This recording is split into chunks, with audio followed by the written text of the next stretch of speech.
Don't just live for tomorrow, or just live in yesterday. Just be glad for all you have that's in today. Hey everyone, Connie here, and you know what the beauty of having no set schedule for reactions on this channel is? I can react to anything I want, whenever I want. That means that even though I had just finished up Ancient Magus' Bride back on Monday, I can still just get into Owl House right away. And I'm doing just that. We are here with Owl House Episode 1. I am excited but cautiously that's the right way. That's the right way to word it. I am excited, but I am cautiously optimistic with this show. Because I was excited about other shows too that have let me down. The big one lately has been Amphibia. As you remember, I started reacting to Amphibia and I dropped it. And the reason is I felt like it was a show that really wasn't my kind of thing, I guess you could say. It just seemed too silly. Like it was catering too much to the younger audience rather than a general audience. And it just didn't feel like it was going to be anything special or unique or whatnot. You get the point. It just didn't live up to the hype that was surrounding it, and unfortunately I lost interest. But all the trailers I've seen for this one have been great. Like, when these two were first announced, I believe they were announced together. And honestly, I didn't know which one I was more excited for at the time. I didn't have a big frame of reference onto which I was going to be more interested in or generally like more. So when I finally heard like what the concepts were, with Amphibia kind of being an isekai, well, actually both of them kind of being an isekai, because Amphibia, Anne is transported to the, Amphibia world. And with this, it's like Luz, I believe is her name. It's Luz or Luz or something. It's Luz. I don't know how it's pronounced. But she is like, she goes to this other world as well. So, the big difference here is that while Amphibia seems to be more like fun and frivolity and adventure based, this one always seemed to have a more supernatural element to it. And in a way, it reminded me of Gravity Falls. Again, when I found out like what it was about and had seen like the first trailer and whatnot, which by the way I remember almost nothing from. I'd seen a couple clips here and there as well, by the way. And again, remember almost nothing of significance from those clips. And then when it came out, when the first episode came out, people started comparing it to Gravity Falls, and even early Star vs. The Forces of Evil, both of which are really good to hear, because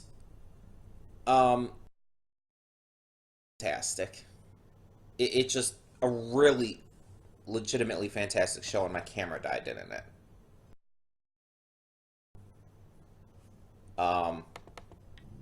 Hello? There we go. And Star Versus was great in the beginning. Some people think it like, oh, it got good. No, it got better, and then it dropped the ball and turned to shit. But it was good in the beginning. It was really good in the beginning. So, saying early Gravity Falls, or rather early Star Versus, or hell, even just Star Versus for the most part, is a good thing. And it's something that makes me look forward to this even more. And again, I have seen trailers, I have seen a couple clips here and there. Again, nothing that like really I remember significantly at all. But everything I did see, I do know excited me even more. And I can say for sure, definitely more than Amphibia ever did. Which, on the downside, means that if this does let me down, it's going to let me down. Hard. But I am excited for this one. So this is taking over the slot for Ancient Magus' Bride, but it is a currently airing show, just like Ruby and My Hero Academia. So it won't be reacted to as, I guess you can say, heavily as Ancient Magus' Bride could have been, and I guess definitely was at one point. Like, I'm not going to be reacting to a lot of episodes at once. I won't be able to. I assume episodes come out every Friday. I know the first one came out last Friday, so I assume it's every Friday. So I'll probably end up getting to the new episodes near the beginning of the week. Kind of same with My Hero Academia and kind of with Ruby. Ruby, it's just I get to at some point before Saturdays. But yeah. The point is that this is replacing that, and because this is currently airing, that leaves our other two shows, Demon Slayer and Zombieland Saga. Those will be a lot of the main content that goes up more consistently, you know? Those are those shows that will go up, I guess, more often is probably the best way to put it. Because these three currently airing shows will be just like, okay, there's a new episode. We get up a new episode. That's it for the week. But yeah. And that's provided, of course, that I like it. It is. But I'm really hoping I do. I have to keep positive here. So yeah. Like I said, I don't know much of anything else about what the show's about. All I know is that I'm going to say Luz for now. Luz is somehow transported to this other world, and she wants to become the apprentice to a witch, who I assume is the one shown in the poster and the art and everything that we've seen. The one with like the pale white grayish skin and everything, and the wild hair. There's also this little, like, Cubone looking motherfucker who I do not know the context behind, like, at all. But hey, I mean, sometimes those kind of, like, little sidekick characters can be charming. I mean, sometimes they can. They're not always. Sometimes they are very fucking annoying. But sometimes they're charming. It just depends on how it's handled. So we'll have to see on that. I doubt it's going to be a situation like Happy from Fairy Tail, though. I really doubt that anything can be that bad. But yeah, like I said, I'm very excited to get to this. I'm hoping for the best. And we'll just take it as it goes. So let's get into it and see what the first episode has in store for us. I've heard very good things about the first episode. Again, no spoilers, but people have been loving it. So let's see what we got. When the screen fades to black, pause this redirect and go to the description below. Follow the link to the reaction, and after you watch it, come back here to the redirect and resume play. Because after it fades to black and then fades back in, everything from that point forward will be my afterthoughts and will contain spoilers to the episode. So that being said, thank you so much for tuning in, and I will see you at the reaction. Okay, and we are back, and we'll begin with spoilers in 3, 2, 1, now. Okay, so the Warden, before we begin anything else, was voiced by Roger Craig Smith. According to this, there's quite a few different things he's done. First off, apparently he's one of the voices for Sonic the Hedgehog. He voiced Deidara from Naruto, according to this. He's voiced Batman on occasion. He voiced Captain America in a direct-to-video animated movie. Let's see. Oh crap, what the fuck? Why does that keep happening? um, what else was he? He was Ocean Master in Young Justice, okay.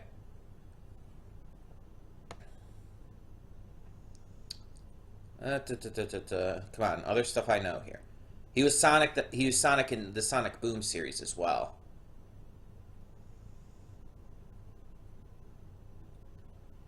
Um, let's check anime.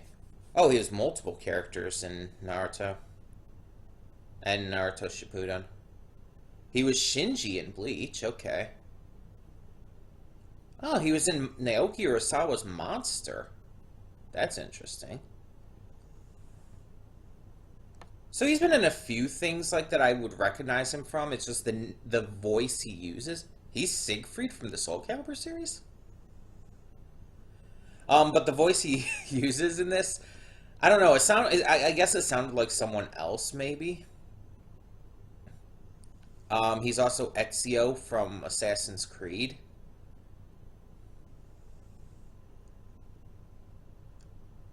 Da, da, da, da, da, da. He's some voices in Kingdom Hearts 3. But yeah. So, either way, this was good. Not great. Definitely, I feel like it was overhyped by people. I can definitely see the same kind of humor and everything as Gravity Falls. And obviously not just because Alex Hirsch is in this. I could definitely see that, though.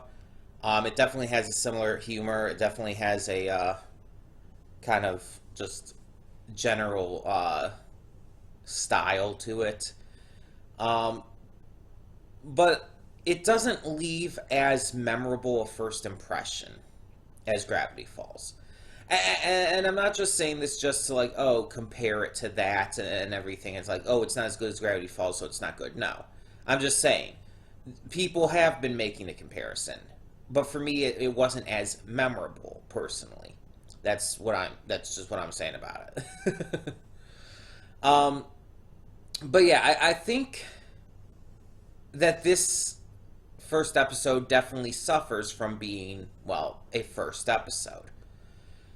What I mean is that a lot of shows with their first episode don't really, like, surprise and impress as much as I feel they would need to, or should at least.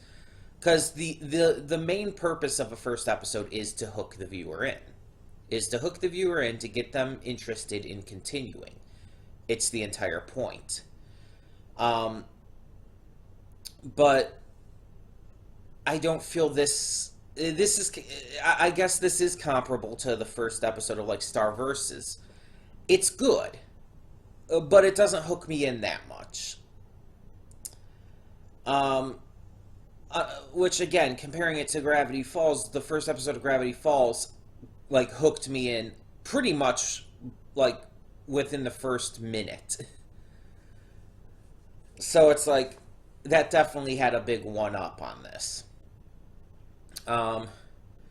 Luz as a character is fine. I have no issue with her. Like, I don't, like, really think she's, like, amazing or, like, the best character ever or anything, but I have no issues. Ida, how would I describe her? She's a bit sassy. She has this, she definitely has a lot of confidence in herself. And she's not afraid to acknowledge her weirdness, you could say. Which is also a big underlying theme here. Like, a lot of these types of shows, especially nowadays, are very big with theming and very big in giving some kind of message or idea or just concept to connect to the viewers, which is important. You definitely want to connect to the viewers, and in today's day and age, doing so by utilizing these kinds of deep concepts and emotional ideals is definitely how you do it. In this case, they use the entire concept that we're all weirdos in some way, and that it's okay to be weird, and that we don't have to try to fit in with society's view of normalcy. And yeah, admittedly, this is a concept that does speak to me on a personal level, because and not just because I'm weird because I like putting anime clips to music like Luz does or whatnot, but there's a lot of reasons why this speaks to me. I mean, even just outside of the anime and the the video games and all of that nerdy shit, there's also the autism, the fact that I'm trans, being LGBTQ plus in general, my mental illnesses, things that make me stand out, that make me just feel weird and abnormal and like I don't fit in with the rest of society and with the people around me. And I'm told by others, especially by my parents, that I need to fit in, that I am weird. I've been literally called a freak by my father. I've been told on many occasions by them and others that I need to, like, grow up and be part of this society, basically. That I'm not fitting in because I refuse to, you know, I refuse to, you know,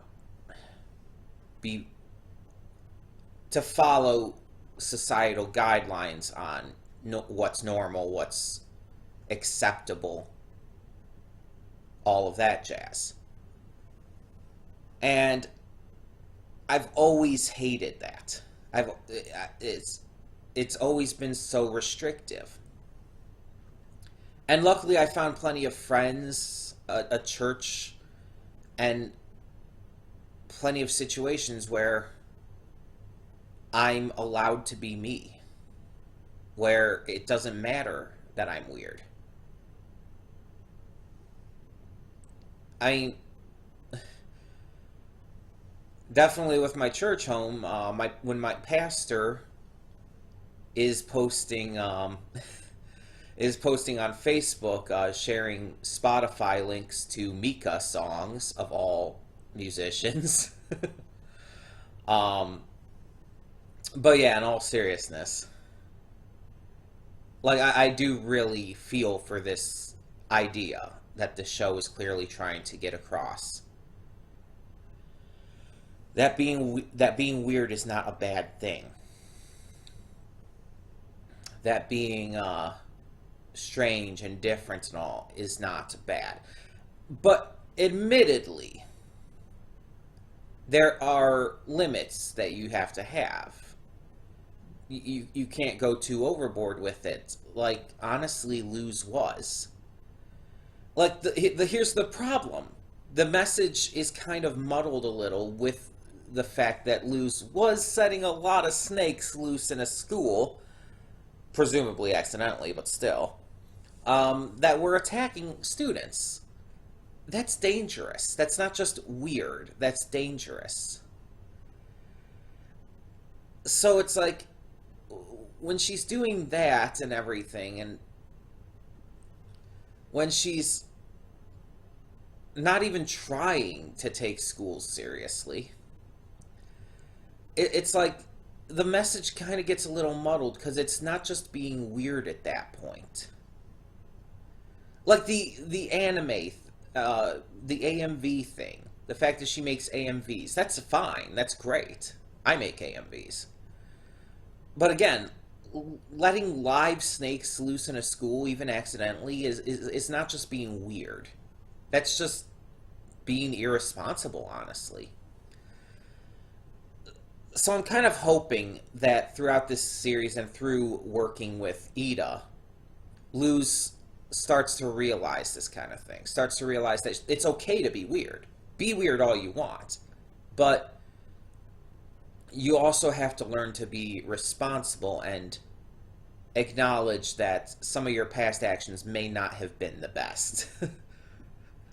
That's what I'm getting from this. I didn't mention King yet. So King is, I guess, a demon. I don't know. It's like it's a little unclear. I like it was said he was a demon, but his crown would restore him to full power. But it was just like a Burger Queen crown, and it didn't do anything for him. It was just important to him, which I mean is fine. But so is he still actually a demon, or is he something else? Does he even have power at all? I'm completely unclear about that. As for his personality and character, I actually really enjoy him. And again, not just because he's voiced by Alex Hirsch. I actually think he's hilarious. Probably one of the best parts of this in terms of comedy. Because he's ridiculous. And the way that the ridiculousness is shown, especially through him trying to act tough and everything, is like that's always a good concept, but I rarely see it executed right. It's executed right here. It's handled in a way that it makes it feel funny, charming, and likable. He's a likable character. But yeah, I definitely want to see more of him. I want to see if he does have powers, and just how he'll be an integral part to the cast other than just being comic relief. I really don't want him to just be comic relief. Because, I mean, again, comparing to Gravity Falls, like, Seuss was not just comic relief. Seuss actually had roles to play. And hell, there were even episodes that really delved into Seuss that were hell, super emotional. And super heavy. So I really don't want King to be just comic relief. Now, another question is, since she's supposed to be at summer camp, will there be any kind of tie-in at all eventually with her mother? Will her mother find out that she's not at summer camp? Because honestly, I feel like that would be a pretty, like, easy and honestly quick thing to find out for her. Because let's be honest, she signed Luz up for summer camp. Luz is not going there. They're going to know that. The people at the summer camp are going to realize this. They're probably going to give a call to Luz's mother. So it's like, is that going to come to a head? Are we going to actually have a conflict regarding that? I really hope so. Because if at this point forward, it's just Luz with Ida training to be a witch, and we don't actually get anything with that at any point, that's going to feel really out of place. That kind of thing always does whenever a show does that. Because it's like, again, the camp would call.